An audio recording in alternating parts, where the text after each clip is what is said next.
Hi guys, this is week 8 of Viva's. I know this is a little late. Sorry Violet, but I am getting it done today. And it's week 8 at the neighbors. So week 8's question was, how did the fall of Rome shape the rise of the distinctivity of the medieval Christianity? And so a lot of people see the fall of Rome as this like end and this stopping point, which in a lot of ways it was, but it also was the beginning to the church stepping into the role and a like political role and an empire role within this age. So the collapse of the Roman Empire transformed the church's theology and structure and allowed it to emerge the uniqueness. It's a little windy. Ah! Viva card! 1 second.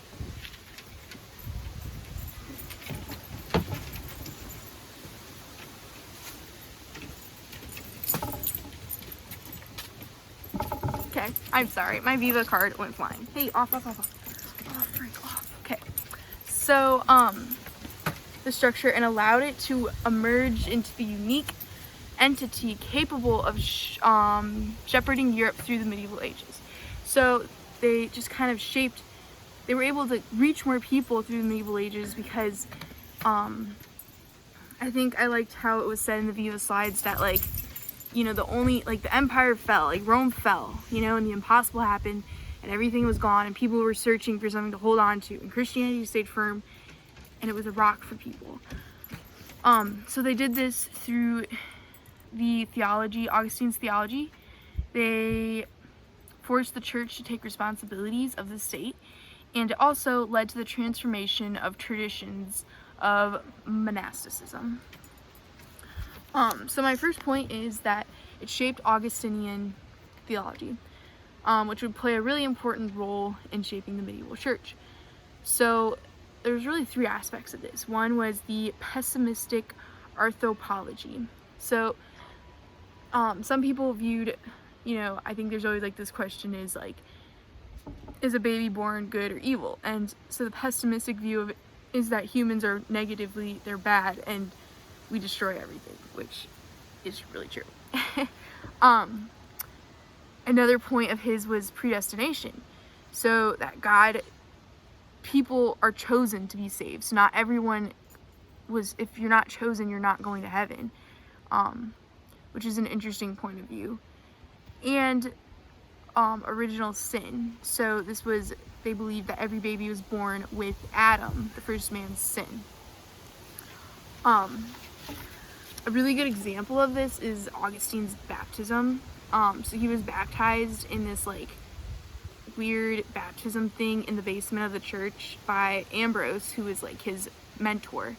And they believed a lot. Ambrose and Augustine, they had a lot of different opinions on things, which is really interesting because Augustine still learned so much from him. A really good quote is by Paul Johnson, and it says, quote, "The profound pessimism which Christians drew from Augustine's writings itself seemed to mirror the uncertainties of life as they knew it." End quote. So this just shows that there was a lot of these weird certainties, and Rome fell and it was this insane time, and so Augustine's writings just kind of affirmed that, but then at the same time gave people hope, through Christianity. Another point is that the church in this age got to take the role of state.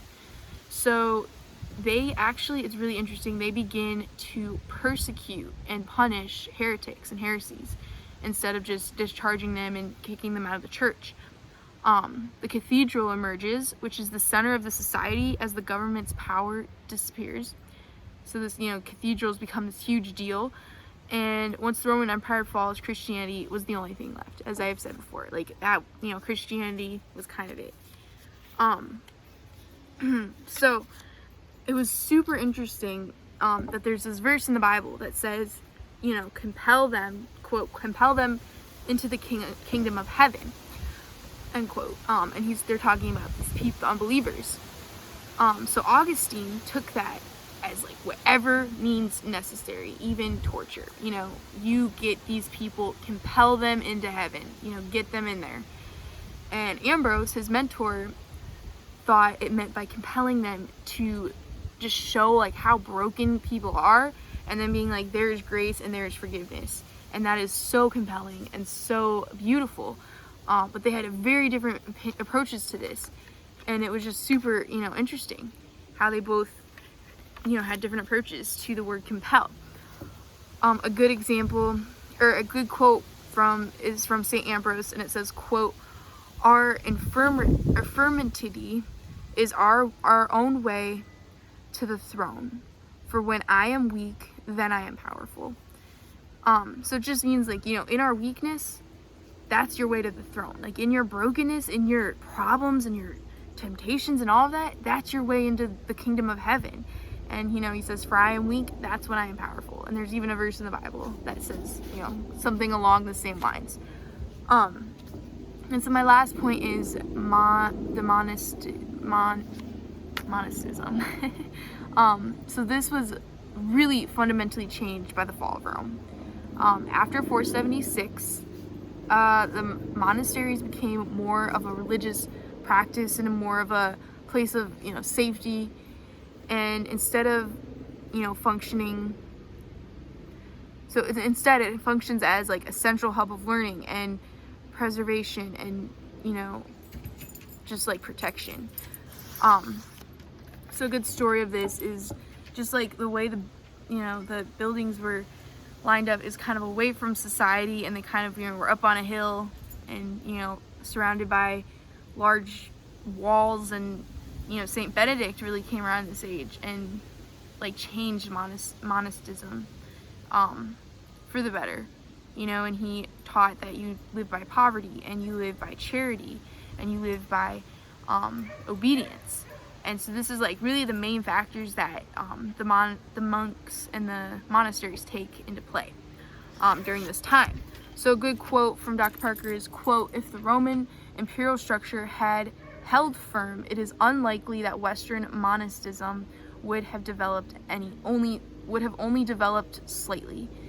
You know, so yeah, again, like it just really changed the view on monks and stuff, and they were able to just grow that and like grow in that and stuff.